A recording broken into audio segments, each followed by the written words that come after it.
आज हम लोग पढ़ने वाले हैं क्लास 12 केमिस्ट्री के बारे में। केमिस्ट्री का एक वेरी मोस्ट इंपोर्टेंट टॉपिक आता है जिसमें आपसे बोर्ड एग्जाम में नेम रिएक्शंस पूछी जाती हैं। क्या पूछा जाता है बच्चों?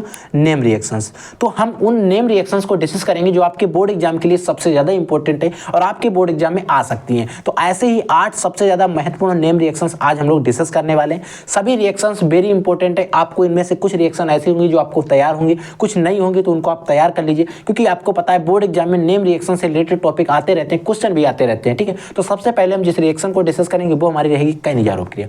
तो आइए सभी रिएक्शंस को हम ध्यान से एक एक करके डिस्कस कर लेते हैं, परिभाषा सहित इनका उदाहरण भी देखिए।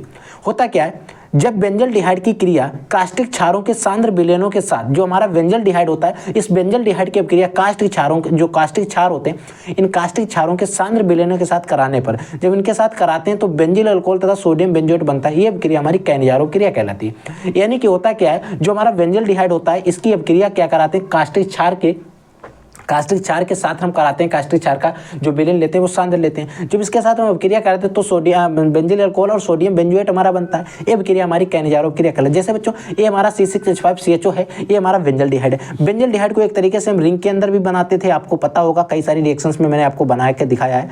इधर होता CHO, ठीक है, ये हमारा बेंजल्डिहाइड रिंग के अंदर होता है, लेकिन यहाँ पर हम विदाउट रिंग ही बात करने वाले हैं। ठीक है, तो हमने बेंजल्डिहाइड लिख लिया। यहाँ पर सांद्र NaOH है, यानी कि कास्टिक क्षार है। इसकी जब आप क्रिया कराओगे, ठीक है, तो हमारा क्या बनता है, C6H5CH2OH यानी कि बेंजिल अल्कोहल और C6H5COO यानी कि सोडियम बेंजोएट। ये दो कंपाउंड बन जाते हैं। एक बार और देख लिए, जब हम बेंजल्डिहाइड की क्रिया कास्टिक क्षारों के विलयनों के साथ कराते हैं तो इनके साथ ये क्रिया होती है तो बेंजिल अल्कोहल और सोडियम बेंजोएट बनता है। ये क्रिया हमारी कैनिजारो क्रिया कहलाती है। ठीक है, अगली रिएक्शन देखिए बच्चों। अगली रिएक्शन हमारी जो है वो है स्मिटॉफ क्रिया। स्मिटॉफ क्रिया क्या होती है, इसको ध्यान से समझना है। इसमें क्या होता है, यह प्राइमरी एमीन बनाने की विधि। क्या है स्मिटॉफ क्रिया जो है बच्चों, प्राइमरी एमीन बनाने की एक विधि है। ठीक है, इसमें क्या करते हैं, कार्बोक्सिलिक अम्ल की अभिक्रिया जो होती है हाइड्राजोइक अम्ल का जो सूत्र होता है N3H होता है। ठीक है, इसके साथ सांद्र H2SO4 की उपस्थिति में 0 सेंटीग्रेड पर कराते हैं। जो हम सांद्र सल्फ्यूरिक अम्ल की उपस्थिति में 0 सेंटीग्रेड पर कराते हैं तो मेथिलेमीन बनता है। क्या बनता है बच्चों, मेथिलेमीन बनता है। और ये अभिक्रिया हमारी जो होती है स्मिटॉफ क्रिया कहलाती है। अगर हम इसके परिभाषा की एग्जांपल्स की बात करें, ये बच्चों हमारा कार्बोक्सिलिक अम्ल है CH3COOH, ये हमारा हाइड्राजोइक अम्ल है N3H। इसको सांद्र सल्फ्यूरिक अम्ल की उपस्थिति रखना है, 0 सेंटीग्रेड ताप होना चाहिए।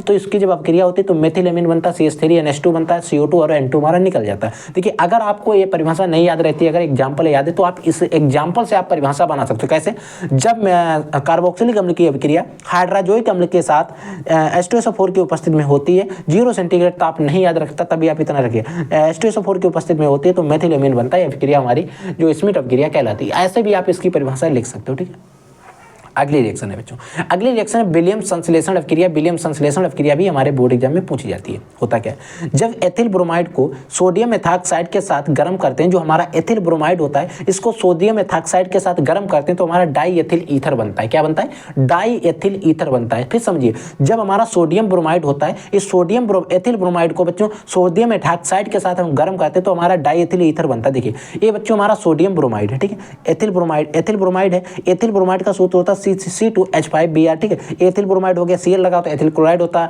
I लगा तो एथिल आयोडाइड होता है। ठीक है, तो एथिल ब्रोमाइड है, इसकी क्रिया सोडियम एथॉक्साइड C2H5ONa। ठीक है, तो C2H5ONa जो है सोडियम एथॉक्साइड है, इसकी क्रिया जब हम कराते हैं तो हमारा डाई एथिल ईथर C2H5O।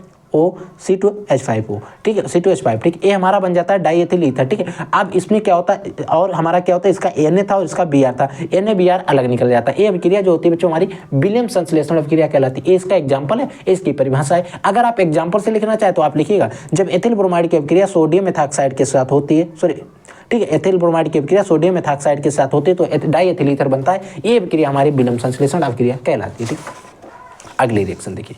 अगली अभिक्रिया है जो हैलोफार्म अभिक्रिया, इसको ध्यान से समझिए।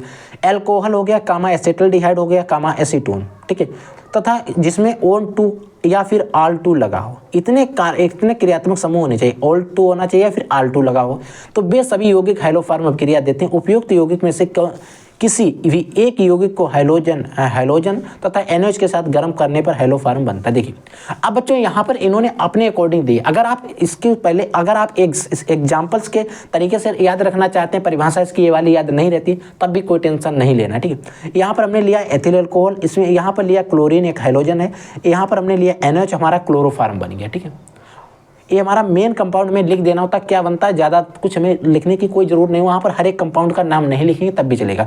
अगर आप इस तरीके से याद रखते तब आप एग्जाम्पल तो यही लिखना है, ठीक है। अगर आप नहीं याद रखना चाहते, अब यहाँ पर C2H5OH के स्थान पर क्या क्या लिख सकते हैं, एथिल अल्कोहल ले सकते हो, एसिटाल्डिहाइड ले सकते हो और हमारा एसीटोन भी ले सकते हो, ठीक है। अगर आप इस एग्जाम्पल से परिभाषा लिखना चाहें तो आप लिखोगे जब एथिल अल्कोहल की अवक्रिया हाइड्रोजन तथा क्षार के साथ होती है, या आप लिखेंगे क्लोरीन तथा NaOH के साथ होती है तो क्लोरोफार्म बनता है। यह अवक्रिया हमारी हेलोफार्म अवक्रिया कहलाती है, ठीक है। अगला देखिए बच्चों, अगली रिएक्शन हमारी है कार्बिल-एमीन अवक्रिया। कार्बिल-एमीन अवक्रिया भी हमसे बोर्ड एग्जाम में कई बार पूछी गई है, ठीक है।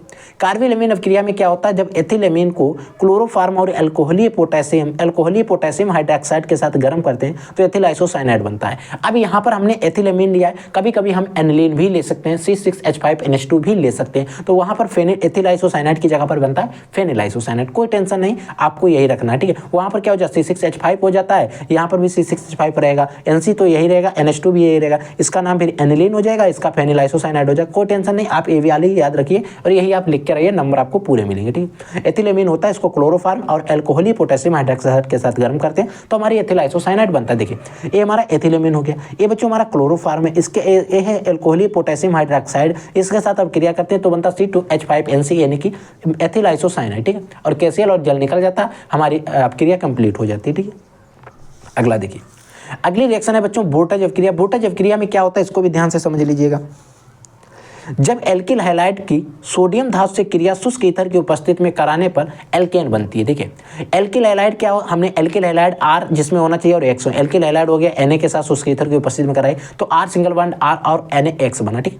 अब बच्चों यहाँ पर जो X है इसके स्थान पर हमने ले लिया I, R के स्थान पर ले लिया हमने CH3, R के इक्वल टू क्या लिया CH3 और X के स्थान पर ले लिया I और Na था। अब हमारे R के स्थान पर क्या आ जाएगा CH3 आ जाएगा और X के स्थान पर क्या आ जाएगा I, तो NaI। तो इसका अगर आप ए वाली अवक्रिया ये परिभाषा आपको याद नहीं रहती तो आप कैसे लिखोगे, जब सोडियम आयोडाइड की अवक्रिया मेथिल आयोडाइड है, सोडियम आयोडाइड है मेथिल आयोडाइड, जब बच्चों मेथिल आयोडाइड की अवक्रिया शुष्क ईथर की उपस्थिति में सोडियम धातु से होती है तो एथेन बनती है। ये अवक्रिया हमारी वोल्टेज अवक्रिया कहलाती है। समझ में आ गए, ठीक है बच्चों। अगली रिएक्शन देखिए, अगली रिएक्शन बच्चों है HVZ अवक्रिया। देखिए HVZ अवक्रिया क्या होती है, ये भी रिएक्शन बोर्ड एग्जाम में आती है। देखिए जब एसिटिक अम्ल की अवक्रिया, जब एसिटिक अम्ल जो होता है इसकी अवक्रिया लाल फास्फोरस की उपस्थिति में क्या होता है, लाल फास्फोरस की प्रेजेंस रहती है, लाल फास्फोरस की उपस्थिति में क्लोरीन से होती है तो ट्राइक्लोरो एसिटिक अम्ल बनता है। क्या बनता है, ट्राइक्लोरो एसिटिक अम्ल बनता है। देखिए यहाँ पर हमारा एसिटिक अम्ल हो गया, यहाँ पर Cl2 रह गया यानी कि क्लोरीन और लाल फास्फोरस की उपस्थिति रहेगी तो ट्राइक्लोरो एसिटिक अम्ल CCl3COOH है, इसका नाम है ट्राइक्लोरो एसिटिक अम्ल बनता है और ये अवक्रिया हमारी HVZ अवक्रिया कहलाती है। अगला बच्चों रिएक्शन जो है क्लीमेंसन अपचयन अवक्रिया। देखिए क्लीमेंसन अपचयन भी हमारे बोर्ड एग्जाम में पूछी जाती है, ठीक है। देखिए एसिटाल्डिहाइड का अपचयन जिंक अमलगम तथा सांद्र HCl की उपस्थिति में किया जाता है तो एथेन बनती है, ठीक है।